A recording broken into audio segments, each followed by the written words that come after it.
सौरभेयीभ्य एव च नमो ब्रह्मसुताभ्यश्च पवित्राभ्यो नमो नमः।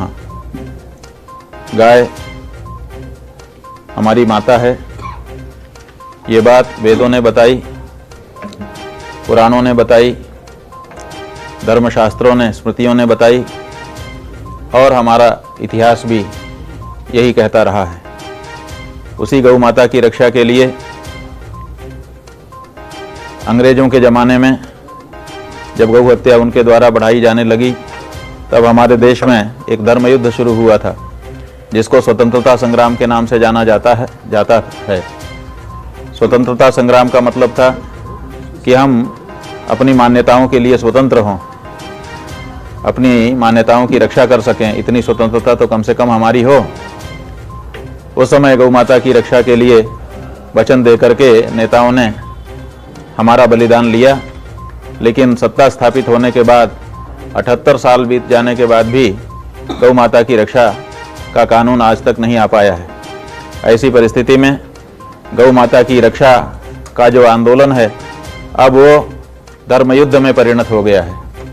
इसीलिए जब गौ रक्षा के लिए धर्म युद्ध होना है तो इसमें पक्ष और प्रतिपक्ष क्या होगा, ये प्रश्न था। पहले समझा जाता था कि गौ माता की रक्षा में अंग्रेज बाधक हैं, उनको स्वतंत्रता आंदोलन के द्वारा भगा दिया गया। फिर माना जाता था कि इसमें मुसलमान बाधक हैं, लेकिन आज मुसलमान साफ साफ कह रहे हैं कि आप गौ माता को राष्ट्रमाता घोषित करिए, हमें बाधा नहीं है। और आज नहीं कह रहे हैं मुसलमान। जब संविधान निर्माण की प्रक्रिया चल रही थी, संविधान सभा में बहस होती थी, उस समय का जो वार्तालाप है वो कई वॉल्यूम में छपा हुआ है।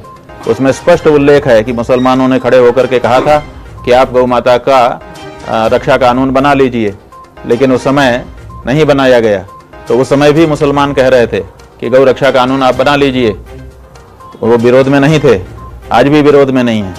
अब सवाल ये है कि जब कोई विधर्मी, कोई ऐसा विदेशी इस बारे में अपना कोई रुख रख करके खड़ा ही नहीं है, तो आखिर आज गौ माता की हत्या कौन कर रहा है और उसमें रक्षा करने में बाधक कौन है?